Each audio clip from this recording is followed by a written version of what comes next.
채널로서 이제 이번 주제가 이용자 보호법이라는 국내에서 한국에서 첫 이용자 보호를 위한 가상자산 이용자 보호를 위한 법이 시행이 됐습니다. 7월 19일 날 시행이 됐는데요. 지금 한 달 반 정도 지난 시점입니다. 그래서 이 한 달 반 정도 지난 시점에서 그러면 우리가 지금까지 어떻게 이용자보호법을 위해 시행이 됐고 그 결과와 그리고 우리 가상자산 시장, 특히 한국 가상자산 시장이 어떻게 나아갈지 방향에 대해서 한번 논의해 보도록 하겠습니다.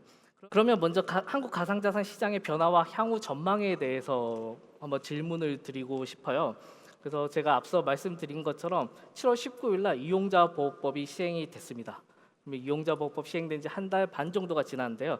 한국 가상자산 시장에 어떤 변화가 있었는지, 그리고 이 이용자 보호법 이후에 우리가 예상할 수 있는 것들이 뭐가 있는지 한번 옆에 김재진 부회장님부터 한번 말씀을 해주시기 바랍니다. 예, 이 법에 두 가지 큰 틀이 있습니다. 이용자 자산 보호 강화 그리고 불공정 거래 행위 금지.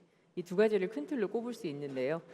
먼저 자산 보호 측면에서 직접 체감하실 만한 변화를 좀 꼽아보자면 고객분들이 맡기신 돈에 대해서 운용 수익을 받으신다는 겁니다. 이제 거래소는 고객의 돈을 은행에 예치 또는 신탁을 하는데요. 이 법 시행 전에는 운용 수익이 발생을 해도 이용자분들께 돌려드릴 근거가 없었습니다.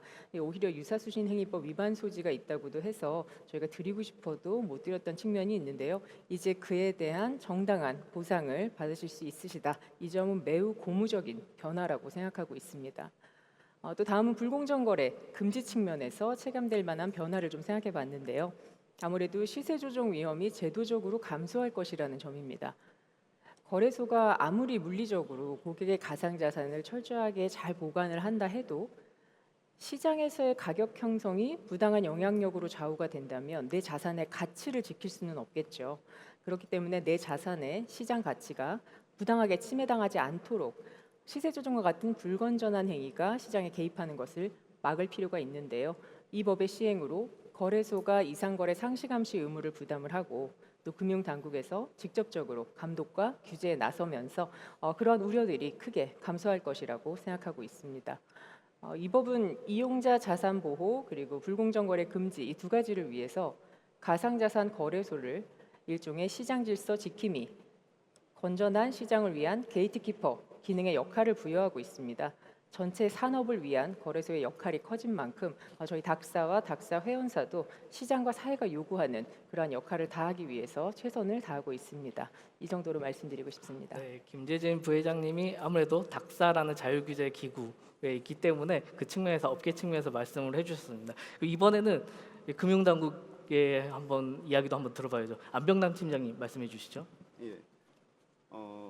방금 이제 업계 측면에서 말씀을 해주셨기 때문에 저희는 이제 규제를 준비하고 실제 지금 적용을 하고 있는 감독당국 입장에서 몇 가지 좀 말씀을 드리겠습니다. 아시는 것처럼 가상자산 이용자 보호법은 7월 19일에 시행됐고 사실상 가상자산 사업자나 업에 대한 국내에선 최초의 입법입니다. 물론 이제 그전 특근법에서 일부 다뤘던 부분은 있지만 본격적으로 업 자체를 다루는 법은 처음이고요. 여러 가지 논의 끝에 한국에서는 국내에서는 이제 단계별 입법을 추진하기로 했기 때문에 그로 인한 여러 가지 이제 사실은 효과들이 작용을 하고 있습니다. 1단계 법안 그리고 저희가 이제 새 국회에서 2단계 법안을 논의할 것을 기대를 하고 있는데 당장 그 시점에 여러 가지 가상자산 시장에서의 사건들을 저희가 보면서 국회와 정부 당국, 감독 당국에서 당장 시급한 것부터 우선 적용하겠다고 생각했던 것들이 방금 설명해 주신 이용자 자산의 보호와 불공정 거래, 시장 불공정 거래 예방 파트였고요. 그러다 보니까 공시라든지 또 발행이라든지 이런 부분들은 조금 그 장기적인 논의 장으로 좀 저희가 좀 약간 지연시킨 측면이 있습니다. 이용자 측면에서는 분명히 새로운 법이 시행됨으로써 좀 더 안전한 투자 환경을 조성이 되고 그걸 이제 향유할 수 있는 기회가 생긴 것으로 저희가 이해를 하고 있고요. 실질적으로 시장에서도 그런 효과는 어느 정도 나타나고 있는 것으로 저희는 기대를 하고 있습니다. 반면에 이제 이게 2단계 법안을 앞두고 있는 단계별 입법을 저희가 추진하고 있다 보니 아직도 일부 그 규제의 불명확성, 불투명성은 남아 있는 게 사실이고요. 그런 부분들이 결과적으로는 제도권 안에 들어와 있는 그 가상자산 사업자분들, 신고한 사업자분들께는 규제 비용 부담이라는 측면으로 작용을 할 테고, 바깥에서 지금 기술 개발이라든지 블록체인 여러 가지 이제 사업 기회를 모색하신 분들께는 여전히 사업의 불투명성으로 남아 있을 것 같습니다. 또 그로 인해 생기는 시장의 변화나 이런 것들은 저희도 충분히 보고 있고 앞으로 저희가 시장에서의 변화, 법 적용 과정에서의 장단점, 문제점 같은 것들도 계속 모니터링하고 있는 중이니까 향후 국회에서 논의 과정이 본격적으로 진행이 되면 감독 당국도 충실하게 지원할 예정입니다. 한소희 변호사님 한번 법률적 관점에서 한번 말씀을 해주시죠. 네. 저는 이제 법 시행 후에 시장의 분위기 그리고 변화를 한번 생각을 해보았습니다. 우선 사전에 정보 공유하는 부분에 대해서 상당히 조심하는 분위기가 생겼다는 점입니다. 일반 이용자들도 자신의 정보 공유가 일정한 요건 하에서 미공개 중요 정보 이용 행위에 해당할 수 있다는 점을 인지하고 있기 때문에 매우 그 부분을 조심하고 있다라고 생각을 합니다. 그래서 이런 부분들이 지금 현재 시장 정화에 상당히 도움이 되는 측면이 있다고 보고요. 그리고 인플루언서 같은 이제 분들도 이제 경우에 따라서는 자기가 보유한 가상자산을 이제 매수 추천하거나 할 때 보유 사실을 밝히지 않게 되면 부정거래 행위에 해당할 가능성이 있게 됩니다. 그래서 저희도 이런 부분들과 관련해서 자문 요청을 종종 받고 있는 상황입니다. 근데 이런 부분들 저희는 종합적으로 고려해 보면 이용자 스스로가 가상자산 이용자 보호법을 준수하기 위한 노력을 또 함께 수행을 하고 있다는 점에 있어서 이 규제 체계가 굉장히 긍정적으로 작용하고 있다고 보고 있습니다. 끝으로 그러면 글로벌 전문가이신 또 이종구 변호사님의 말씀을 한번 들어보도록 하겠습니다. 네, 이번 가상자산 이용자 보호법이 말씀하신 대로 투명성도 증대시키고 또 시장 성숙하는 하나의 그 계기가 되는 거는 틀림없는 사실인 것 같고요. 근데 몇 가지 중요한 이슈가 좀 남아 있는 것 같습니다. 우선 규제가 시장의 속도를 과연 따라갈 수 있는 거냐 하는 그런 이제 우려가 좀 있어요. 그러니까 2단계 입법이 예정이 되어 있는데 지금 정부의 입장은 미국이나 구미 각국의 규제 환경을 좀 보면서 그다음에 지금 1단계 이용자 보호법 시행을 보면서 천천히 한다 이런 생각을 하고 있는 것 같은데 저는 그 정부의 고민을 충분히 이해를 합니다. 그런데 아마도 우리 시장이 지금 전 세계에 이렇게 급변하는 환경에 제도적인 뒷받침이 빨리빨리 되지 못하는 측면에서 자칫 모멘텀을 좀 잃지 않을까 하는 그런 우려가 좀 있습니다. 그래서 예를 들면 일본을 잘 살펴보면 일본은 지금 법제도도 많이 갖추고 정부에서도 적극적으로 웹3를 지금 추진하고 있기 때문에 그런 하여튼 다른 나라도 좀 잘 살펴볼 필요가 있다. 그다음에 두 번째는 우리나라가 지금 현재 굉장히 기형적인 구조입니다. 이건 뭐냐면 그 개인만을 상대로 하는 구조가 고착화되어 있어요. 그래서 예를 들면 비트코인 ETF 문제도 결국 법인 계좌가 열려야 되는데 법인 계좌가 열리지 않은 상태에서 과연 시장이 얼마나 성숙할 것이냐.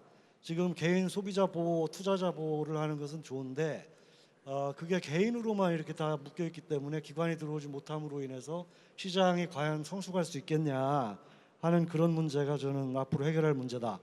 그다음에 은행 실명 계정도 앞으로 지금 이제 뭐 중소기업, 중소거래소들은 다 고사가 되어 있고 시장이 대형 거래소 위주로 이렇게 고착화되는데 그런 것들도 정부에서 상당히 좀 고민을 해야 된다. 그리고 외국의 여러 가지 그 업체들이 가상자산 업체들이 많은데 그런 업체들이 국내에 들어올 수 있는 그런 여건도 있어야 되는데 결국은 이제 은행 실명 계정 이슈 때문에 들어오기가 어려우니까 그게 상당히 좀 장기간 어렵지 않겠냐는 여러 가지 이슈들을 고민을 좀 많이 해서 빨리 좀 했으면 좋겠습니다. 제 생각은. 그럼 개별 질문으로 제가 한번 들어보겠습니다. 먼저 제 옆에 있는 김재진 부회장님께 먼저 드릴 텐데요. 가상자산 이용자보호법 시행 이전부터 사실 블록체인 협회 때부터 이어진 거죠. 닥사 때까지 자율규제라는 측면에서 많은 준비와 업계에서 이루어지고 있었던 걸로 알고 있습니다. 그럼 현행 이용자보호법과 자율규제의 관계 그리고 자율규제가 어떻게 나아가야 할지까지 한번 말씀해 주시기 바랍니다. 저희 닥사가 2022년도에 출범했고 그로부터 이제 법 시행되기까지 2년여의 시간이 있었습니다. 그 전에는 법이 이제 특정금융정보법 아까 명란 부장님께서 말씀하신 바와 같이 특정금융정보법상 자금 세탁 방지 의무 이행 정도에 머무르고 있었기 때문에 사업자들의 행위 규범이라고 하면 사실상 닥사의 자율 규제가 유일하게 존재했다고 볼 수 있고요. 저희가 22년도 8월에 닥사의 이제 5개 회원사의 플랫폼에 전체 고객들을 대상으로 투자 위험 안내 팝업을 최초로 띄웠었습니다. 그것을 시작으로 지금까지 닥사에서 사업자 내부 통제 기준, 거래 지원과 종료에 대한 공통 기준, 그리고 사업자 윤리 행동 강령, 또 자율 광고 규제안 등을 계속 수립하고 시행을 해왔고요. 최근에는 시장 감시 모범 규정도 발표를 한 바가 있어요. 그 자율 규제라는 것이 본래 공적 규제가 없을 때는 그 공백을 메우고, 또 공적 규제가 기능을 하기 시작하면 그 미비점을 보완하면서 기능을 합니다. 우리 업계는 시장의 형성과 자율 규제가 공적 규제보다 속도가 시간적으로 먼저 이루어진 측면이 있습니다. 그래서 말씀하신 것처럼 기존 자율 규제 일부는 이번에 법에 흡수가 되게 되었고, 또 나머지 법에 흡수되지 않은 많은 부분들 아직도 자율 규제 영역으로 남아 있게 된 상황입니다. 예를 들어 고객 가상 자산을 사업자의 자산과 분리해서 보관해야 한다든지, 고객의 예치금을 은행에 분리해서 보관해야 한다든지 하는 그런 매우 기본적이고 핵심적인 것들은 이미 저희 닥사 회원사와 가상자산 사업자 간의 자율 규제로 준수를 쭉 해왔던 것들이고요. 사업자들에게 새로운 것은 아닙니다. 또 고객 가상 자산의 일정 비율을 콜드월렛으로 보관하도록 한 부분도 기존의 자율 규제가 법에 흡수된 사례라고 보실 수 있고요. 법에 규정되지 않은 것들은 여전히 자율규제 영역으로 남아있다는 말씀드렸는데요. 이 시장의 흐름은 발행, 그리고 거래 지원, 그리고 마켓에서의 유통, 이런 식으로 이제 이어지는데요. 지금 현재 이용자보호법, 가상자산법은 마켓 이용자 보호에 중점을 두다 보니까 마켓 쪽의 규제에 집중되어 있습니다. 그러다 보니 조금 전에 다른 연사께서 말씀하신 것처럼 발행이나 거래 지원 부분은 여전히 입법의 공백으로 남아있는 상태고요. 여전히 그 부분에 대해서는 닥사의 자율 규제가 당분간은 그 공백을 보완해야 하는 상황이라고 말씀드릴 수 있겠습니다. 그러기 위해서는 사실 자율 규제 기구의 역할이 굉장히 중요합니다. 앞으로도 상당 부분 많은 곳에서 역할을 해야 하는 그런 사회적 책임을 굉장히 많이 느끼고 있습니다. 그런데 자율 규제 기구에 대해서 사회에서 기대하시는 역할과 그 기구의 법적 수행 역량 사이에 불균형이 존재한다면 그 부분은 제도적으로 해소할 필요도 분명히 있습니다. 일본이나 스위스 같은 경우가 자율규제 기구가 굉장히 잘 안착된 사례로 꼽히곤 하는데요. 그들의 공통점이 법령과 당국이 자율규제 기구를 지정해 주시고 또 그 역할과 기능을 분명히 해주셨다는 데 있다고 생각을 합니다. 이 부분은 우리나라도 주목할 수 있는 그런 좋은 사례라고 생각을 하고요. 저희 닥사 자율규제가 이제 앞으로 역할이 계속 점점 커져가는 만큼 그 역할의 총량을 다할 수 있도록 저희 닥사도 또 저희 닥사 회원사도 그 진화를 위한 노력을 스스로도 계속해 나가야 한다고 생각하고 있습니다. 네, 그러면 안병남 팀장님께 질문 드릴 텐데요. 아마 업계에서 굉장히 관심 있어 하실 것 같아요. 금융감독원에서 벌써 이용자법이 시행된 지 한 달 반이 지났는데 현재 법 시행 초기라고 볼 수 있을 것 같습니다. 지금 현재 단계에서 지금 어느 부분에 집중하고 계신지, 그리고 뭐 한 달 반이나 짧은 시간이지만 주요 성과가 있다면 그 부분을 한번 설명을 해주시면 고맙겠습니다. 작년 5월달에 법이 국회에서 통과가 됐고요. 올해 7월달 시행이 됐으니까 약 1년 조금 넘는 기간 동안 준비를 해왔습니다. 작년에는 주로 이제 시행령 등의 하위 규정을 준비하고 또 검토하는 데 많은 시간을 기울였고, 또 이제 옆에 방금 이제 닥사에서 말씀해 주신 것처럼 시장 자율 규제를 통한 보완에도 많은 힘을 써왔습니다.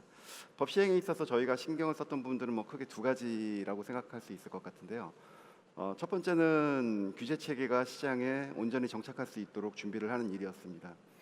몇십 년 동안 굉장히 오랜 기간 동안 규제 공백 하에서 규제가 없던 시장이 형성이 되고, 그것도 꽤 상당한 규모로 성장이 됐던, 급성장을 했던 시장이기 때문에 그 안에서 활동을 하시는 시장 참가자 분들께서는 이것이 규제의 영역인지에 대한 인식도 아마 처음에는 좀 부족하셨을 것 같습니다. 물론 이거는 이제 시장만의 문제는 아니었고요. 전 세계 어느 감독 당국이든 간에 가상자산이 규제의 영역으로 들어오는 것에 대한 저항감이 사실은 감독 당국 입장에서도 오랜 기간 있었던 것은 사실입니다. 어쨌든 지난 수년 동안 국제기구에서의 논의, 또 한국을 비롯한 여러 주요 국가에서의 논의 결과는 금융 규제 혹은 새로운 규제를 통해서 규제의 틀로 끌어들이고 포섭을 하겠다는 게 기본 방침으로 굳어졌고요. 국내에서도 가상자산 이용자 보호법이 그 고심의 결과물로 산출이 되었기 때문에 감독 당국 입장에서는 규제 체계가 어떻게 하면 잘 성공적으로 정착할 수 있는지 그 부분을 고민하는 것이 가장 큰 문제였습니다. 그 과정에서 사실은 아까 설명을 드렸던 것처럼 규제 비용이라는 부분이 발생을 합니다. 일반적으로 기술 혁신이라든지 기술 개발의 측면은 각 사업자가 부담할 부분들이 큽니다. 그 비용 부담을. 하지만 금융 혹은 금융과 유사한 가상자산의 규제라는 것은 규제가 만들어진과 동시에 그 규제로 인한 부담을 각 사업자들이 예상하지 않았던 측면에서 온전히 이제 떠안게 되기 때문에 그로 인한 시장의 뭐 좀 표현이 어떨지 모르겠습니다만 시장의 개편이라든지 재편, 시장 질서가 다시 정리가 되는 측면도 있고요. 이것은 반드시 시장 질서를 다시 잡기 위한 측면도 있지만 이용자 보호를 위해서 불가피한 측면도 있습니다. 저희가 그래서 올 1월 달부터 그 가상자산 사업자분들께는 로드맵을 제시해 드리면서 그런 부분에 있어서 법 시행과 법을 받아들이 실제 적용하셔야 되는 플레이들 간의 그 인식의 간극이 발생하지 않도록 저희가 로드맵을 제시해 드리고 기간별로 월별로 저희가 계속 모니터링 해 가면서 저희가 같이 작업을 해 왔습니다. 이게 첫 번째가 저희가 좀 주의했던 사안이었고요. 두 번째는 사실 좀 겹치긴 하는데 방금 김재진 닥사 부회장님께서 설명을 해주셨던 것처럼 시장 자율 규제에 대해서도 많은 신경을 써왔습니다. 법 시행 초기부터 사실은 국회에서는 단순하게 1단계 법안만을 제시하고 끝나는 것이 아니었고 부대의견을 통해서 1단계 법안에서 갖추지 못한 여러 규제 공백을 시장과의 협업을 통해서 메꿀 것을 감독당국에 요구를 했습니다. 그래서 닥사 또 시장 거래소 혹은 다른 사업자분들과의 긴밀한 협조하에 많은 시장 자율 규제를 지금 고민을 하고 있는 중이고요. 얼마 전에 나왔던 거래지원 모금 사례도 저희가 그 훌륭한 사례라고 생각할 수 있을 것 같습니다. 이런 그 두 가지 주안점에 대해서 저희가 지금까지 고민을 해왔고 오늘 아마 아침에 보도 자료로 나간 걸로 알고 있는데 저희가 하반기 검사 방향이 이제 보도 자료로 오늘 배포가 됐는데 하반기 검사 그리고 아마 상반기까지도 아마 제 사견으로는 그런 기조가 유지가 되지 않을까 싶은데 기존에 이렇게 저희가 발표했던 여러 가지 모범 사례의 준수라든지 법령상 의무의 준수 같은 것들을 저희가 직접 현장에서 잘 점검하고 또 체크할 예정입니다. 이번에 이제 법률적인 측면을 또 한번 또 한서희 변호사님께 여쭤봐야 될 것 같은데요. 이용자보호법 시행 이후 가장 큰 제도적 과제가 무엇일까 한번 이야기를 나눠봐야 될 것 같습니다. 예, 뭐 제도적 과제라고 해가지고 조금 이제 거창하게 다가오긴 하는데 이제 제가 주로 관심을 갖는 부분 그리고 또 국제적으로 많이 논의가 되고 있는 부분이 이제 저는 우선 지금 현재 상황에서는 디파이 규제랑 가상자산 법적 성격 논의 이 두 가지라고 생각을 하고 있습니다. 근데 이제 디파이 규제 같은 경우는 사실 이제 굉장히 논의는 많이 있지만 이제 규제가 어렵다는 부분이 많이 또 논의가 함께 되고 있는 부분이고 규제가 정면으로 도입되기까지는 굉장히 많은 시간이 걸릴 것으로 생각이 됩니다. 근데 이제 이것을 이제 규제를 대체하기 위한 어떤 이제 수단이 필요하다고 생각을 하는데 저는 이제 그것이 한 가지가 이제 온체인 데이터 분석이 될 수 있다고 생각을 하고 이 온체인 데이터 분석과 관련된 연구나 이런 부분들이 아직 이제 국제적으로도 많이 부족하기 때문에 그런 부분들이 좀 많이 함께 수행이 되고 이것이 규제적으로 활용될 필요도 있다고 생각을 합니다. 특히 뭐 지금 현재 가상자산 이용자 보호법과는 직접적인 연관성은 없지만 여러 가지 방향에서 이제 도움이 될 수 있는 데이터라고 생각을 하기 때문에 그 부분에 대해서 좀 더 이제 주목할 필요가 있다 이렇게 생각을 하는 측면이 있습니다. 그리고 또 한편으로 이제 제가 또 많이 논의가 되고 있다고 말씀드린 이제 가상자산의 법적 성격 부분인데 이 부분은 이제 가상자산이 과연 소유권의 대상이 될 수 있느냐라는 이제 논의로 귀결이 됩니다. 이제 국제사회에서는 이미 많은 논의가 이루어지고 있는데 이제 유니드로와 이제 다시 말해서 국제사법위원회나 미국의 이제 통일상법정 상에서는 이 가상자산에 대한 통제 가능성이라는 용어를 사용해서 사실상 소유권자와 유사한 지위를 부여할 수 있도록 법적인 제도를 마련을 하고 있습니다. 물론 이제 다른 나라에서도 계속해서 비슷한 논의가 이루어지고 있고 우리나라에서도 이런 논의가 시작되고 있는 것으로 알고 있습니다. 그래서 이런 부분들이 만약에 가상자산을 뭐 물건 현재 이제 우리나라 민법상 물건으로 인정을 하게 되면 소유권의 대상이 되는 부분인데 뭐 이런 부분들에 대한 논의가 진전이 된다면 제가 생각하기엔 가상자산 이용자들의 권리의 보호가 조금 더 강화될 수 있지 않겠나 하는 측면을 또 주목하고 있습니다. 그래서 이런 두 부분이 현재 제가 관심을 갖고 있기도 하고 국제적으로도 논의되고 있는 제도적 과제라고 생각을 합니다. 이종구 변호사님께 또 여쭤볼 텐데요. 아무래도 규제 환경이 빠르게 변화하다 보니까 한국 가상자산 시장이 국제적 협력이 반드시 필요할 걸로 생각이 듭니다. 특히 뭐 CBDC 같은 글로벌 트렌드도 빠르게 변화하고 있는데요. 어떻게 우리가 대응해야 될지 한번 말씀 여쭙고자 합니다. 네, 제 생각은 앞으로 우리 금융시장이 전통 금융, 그다음에 빅테크, 가상자산 이 세 개가 상당히 치열하게 경쟁도 하고 합종 연행을 하면서 발전할 것 같은데요. 뭐 잘 아시다시피 지금 전통 기관에서 ETF를 들어왔고요. 그다음에 RWA나 STO도 금융기관이 관심을 많이 갖고 있고, 뭐 당연히 가상자산 시장에서는 디파이를 통해서 전통 금융시장으로 들어가려고 하고, 뭐 여러 가지 하여튼 합종 연행 경쟁이 많을 것 같은데, 거기에 더해서 지금 한 가지 재밌는 현상은 중앙은행들이 또 나서고 있더라고요. 중앙은행이 지금 이제 가상자산 시장으로 인해 특히 스테이블 코인으로 인해서 집결제 시장이 상당히 이제 영향을 받고 있으니까 CBDC를 활용해서 자국의 통화 정책과 그 신용 창조 등에 대한 그 당국의 그 컨트롤을 계속 하려고 하는, 그래서 세계 여러 나라 중앙은행들이 또 이쪽에 굉장히 열을 올리고 있는데요. 우리나라도 잘 아시겠습니다만은 여러 그 리저브 커런시를 가지고 있는 나라들과 FX 문제를 어떻게 할 것인지, 그 다음에 그 토큰화 예금 토큰을 어떻게 할 것인지. 그래서 어쨌든 큰 그림에서 보면 엄청난 변화가 지금 오고 있다 하는 것이고요. 근데 그런 상황에서 우리가 어떻게 해야 되냐? 우선 시장을 잘 조망을 할 필요가 있을 것 같습니다. 글로벌 시장이 어떻게 가고 있는지, 무슨 상품과 서비스가 나오고 있는지, 또 규제 환경은 어떻게 변하고 있는지, 이런 걸 제대로 파악하는 것이 중요하고, 특히 이제 미국 대선이 이제 얼마 안 남았잖아요. 대통령의 그 가상자산에 대한 정책이 어떻게 변할지, 그것이 세계에 얼마나 큰 영향을 미칠지, 이런 것들을 좀 잘 생각을 해봐야 될 것 같고요. 미국의 경우에는 감독 당국뿐만이 아니고 의회 에서도 여러 가지 법안들이 나오고 있고, 또 법원 판결도 지금 막 계속 나오고 있어서 이런 것들이 그 시장에 미치는 영향이 상당히 클 것 같습니다.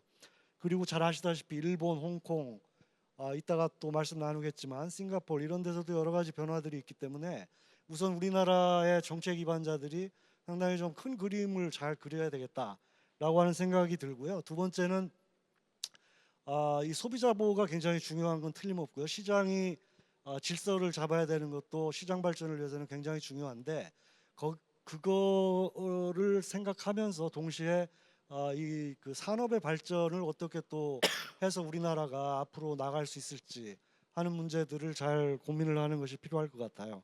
그래서 아까 말씀드린 여러 가지 이슈들이 아직 남아 있는데, 그런 것들에 대한 그 좀 하여튼 생각을 좀 많이 하면 좋겠다는 말씀을 드리겠습니다. 이상입니다. 마지막으로 이제 지금까지 현재와 과거를 봤기 때문에 앞으로 미래를 저희가 한번 얘기를 해볼 텐데요. 규제와 혁신 사이의 균형을 유지하면서 가상자산 시장이 나아갈 방향, 그리고 당면 과제에 대해서 뭐 김재진 부회장님 먼저 한번 말씀을 해주시죠. 짧게 답할 수 없지만 알겠습니다. 매우 의미 있는 질문에 감사드립니다. 말씀대로 규제와 혁신의 균형을 유지해야 되는 이유, 그게 바로 이 산업 전반의 글로벌 경쟁력을 고려해야 되기 때문이 아닌가 싶습니다. 이를 위한 국내 거래소 입장에서의 최우선 과제는 투자자의 기관화라고 생각합니다. 조금 전 존경하는 이종구 변호사님께서도 강조해 주신 바가 있는데요. 개인 투자자가 지탱하는 현재 시장을 넘어서 기관 투자자 위주의 안정적인 생태계로 진입해야 할 때라고 생각하고 있습니다.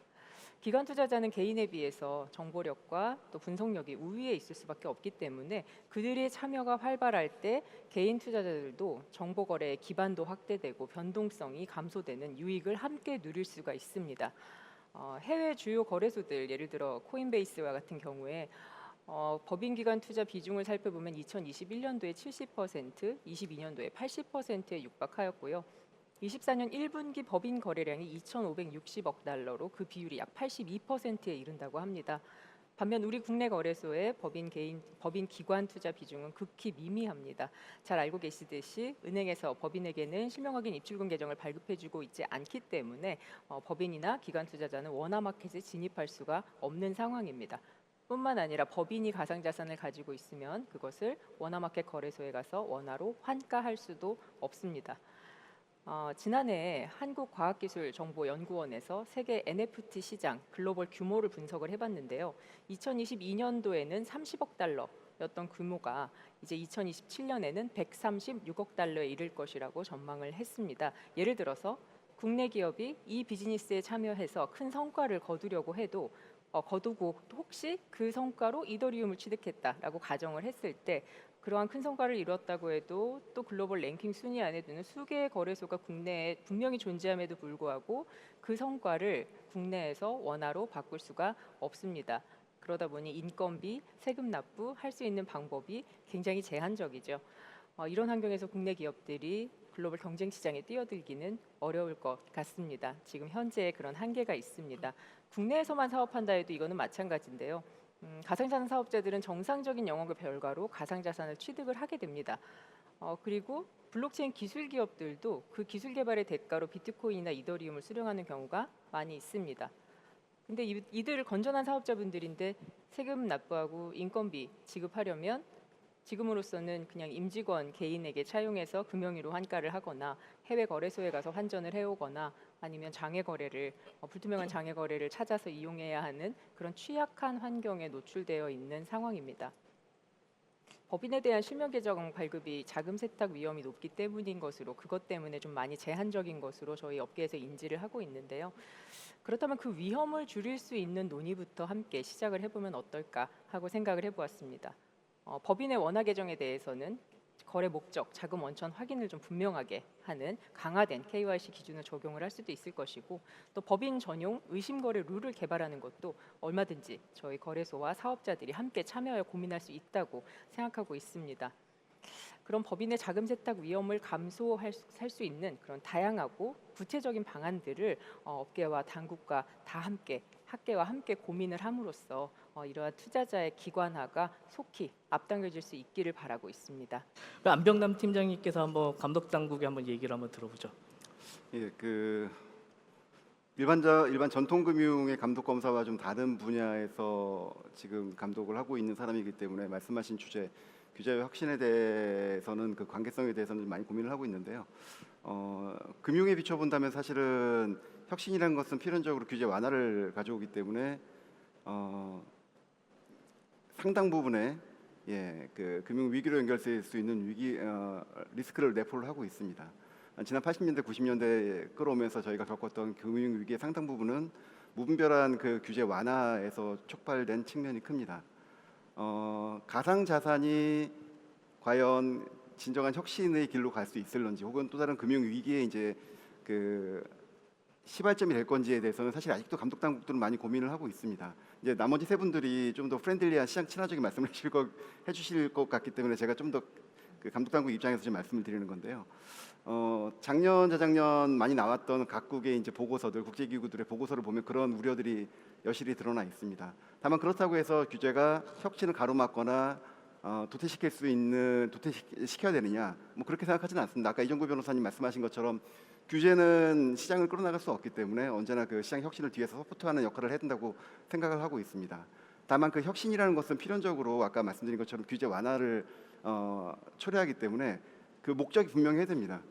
사용자의 코스트를 낮추고 다양한 제품과 서비스를 개발할 수 있어야 되고 경쟁을 촉진시켜서 그로 인해서 이용자 후생이 증대되는 효과가 명확해야 되는데, 그런 측면에서 본다면 가상 자산이 과연 그런 역할을 할 수 있는지에 대해서는 시장에서 좀 더 많은 유즈 케이스를 개발하기 위한 노력을 해주셔야 될 것 같고요. 방금 말씀드린 것처럼 감독 당국도 지금의 규제가 자칫 그런 그 혁신을 저해시키지 않도록 노력을 해야 될 것 같습니다. 다만 한 가지 말씀드릴 것은 금융 부분에 있어서 블록체인 기술 혁신성이 접목되는 것에 대해서는 지금까지 감독 당국이나 정부도 많은 노력을 해왔습니다. CBDC 혹은 토큰 증권 또 이런 부분에 있어서는 이미 이제 기존의 금융 규제를 확대해서 포용을 해왔고요. 아직 뭐 완결된 건 아닙니다만은 계속 저희가 그 규제 틀을 넓히려고 노력을 하고 있고요. 가상자산 자체는 사실은 금융과는 별개의 영역에서 새로운 혁신성을 고민을 하셔야 될 것 같습니다. 그래서 금융에서부터 사실은 금융에 대한 고민부터 시작한 가상 자산인 것은 분명하지만 지금 현재는 금융과는 다소 분리된, 금융과 접목되는 부분들은 금융 규제 내에서 해결될 문제고요. 기타 나머지 국내의 기준에서 본다면 가상자산 이용자 보호법이 자생이 되는 가상자산이라 하면 별개의 시장에서 혁신성, 어떤 소비자에게 어떤 편의성을 줄 수 있을 것인지에 대한 고민을 또 다른 측면에서 하셔야 될 것 같습니다. 그러면 이번에는 한서희 변호사님의 답변 한번 들어보죠. 저는 이제 해외 뭐 당국 보고서들도 많이 찾아보는 편인데 이제 영국 FCA에서 작년에 컨슈머 리포트를 이제 발간을 했습니다. 거기서 가상자산 이용자 실태 조사를 한 결과 결과를 이제 발표를 했는데요. 그 영국에 있는 이용자들이 이제 상당수가 이제 바이낸스와 코인베이스 그리고 크라겐, 제미니 같은 이제 미국계 거래소를 사용하고 있다고 나왔습니다.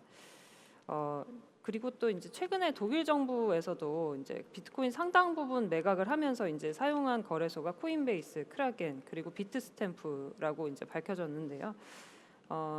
이걸 보면서 이제 조금 저는 안타까운 마음이 들었던 건 사실입니다. 왜냐하면 우리나라가 가상자산 시장이 굉장히 이제 활성화되고 유동성도 굉장히 풍부한 시장이었고 이제 산업적으로도 발전할 수 있는 이제 충분한 이제 여러 가지 요소들을 갖추고 있는데 이제 미국에서의 가상자산 시장만큼 활발하게 발전하지 못하고 있다는 느낌을 이제 지우기가 어려웠는데요. 이 미국도 역시 규제가 잘 이루어지고 있는 나라고 우리나라 규제 체계도 굉장히 훌륭하다고 생각을 합니다. 근데 이 두 국가의 차이가 무엇인가라는 지점을 저는 고민을 해볼 필요는 있다고 생각을 하고 우리나라 거래소가 이제 보안적인 측면이나 이용자 편의성에서 굉장히 뛰어난 측면이 있는데 반면에 이제 이 유동성이나 이제 여러 가지 자원들 활용할 수 없는 이제 구조적인 그런 측면이 좀 있는 것도 사실이라고 생각합니다. 그래서 뭐 적어도 외국 정부나 또 국내 법인들에 대해서는 어느 정도 거래가 이제 규제 체계가 완비된 이후에 이제 점차적으로 허용이 될 수 있다면 우리나라 이제 시장이 좀 더 이제 확장성을 갖고 글로벌 시장에서도 우위를 가질 수 있지 않을까 하는 그런 마음을 좀 가져보게 됐고요. 이런 측면에서도 이제 이런 측면에 있어서 아까 이제 안병남 팀장님께서 말씀해주신 그런 우려 사항이 분명히 있을 거라고 생각합니다. 그래서 이런 부분들을 이제 규제 당국과 사업자와 또 이용자 모두가 힘을 합쳐서 가장 좋은 방안을 논의하는 방식으로 이 문제가 잘 해결이 되고 또 우리나라 가상자산 산업이 발전하는 방향으로 나아갔으면 좋겠다는 생각입니다. 끝으로 이종구 변호사님께서 한번 글로벌 트렌드와 함께 말씀을 해주시죠. 네. 아까 제가 드릴 말씀은 사실 다 했기 때문에 간단하게 말씀드리면 지금 제가 보기에는 그 가상자산, 그러니까 블록체인 기술이 엄청나게 발전을 하고 있는 것 같아요. 특히 이제 암호화 기술이 많이 발전해서 뭐 최근에는 뭐 CK 영지식 그 암호도 있고요. 그다음에 요새 뭐 또 동형 암호를 블록체인에 하려고 하는 그런 노력도 하고 있고 상당히 많이 발전을 하고 있다. 그다음에 또 실제 생활에 이걸 어떻게 적용할 거냐 하는 그런 노력들, 예를 들면 지적재산권 보호를 위해서 이 블록체인 기술이 어떻게 활용되느냐 하는 이런 뭐 하여튼 상당히 많은 노력과 그 자금이 들어가고 있는데 저는 그런 그 노력들이 대부분 해외에서 일어나는 걸로 알고 있어요. 우리나라에서도 노력을 하는데 우리나라가 그런 어떤 세계적인 기술을 가지고 있거나 세계적인 아이디어를 가지고 뭐 예를 들어서 실리콘밸리에서 성공을 했다라고 하는 얘기를 아직은 못 들어봤어요. 그래서 저는 우리나라의 회사들이 예를 들면 지금 대만의 TSMC가 삼성전자보다 그 파운드리 비즈니스에 상당히 앞서 있잖아요. 그럼 왜 그렇게 됐냐 하는 걸 잘 생각해 볼 필요가 있는 것처럼 우리 이런 가상자산 시장도 한국에 머무르지 않고 세계적으로 나갈 수 있고 이런 기술을 선도할 수 있는 그런 분위기가 되면 좋겠다. 그런 측면에서 지난 정부에서 그 이원화 정책을 계속 유지를 했다가 이번 정부에서도 사실은 그거를 하나로 통합해 가지고 기술과 규제를 같이 이제 해보겠다 이렇게 했었는데 테라루나 사태나 그다음에 뭐 FTX 사태가 터지면서 이제 입장이 확 바뀌고 소비자 보호로 이렇게 간 거잖아요. 그게 이해할 만한 충분한 이유가 있습니다만은 어쨌든 아쉽다. 그래서 앞으로는 좀 글로벌 시장을 좀 많이 보고 여러 가지를 노력하면 좋겠다는 게 제 개인적인 생각입니다. 네.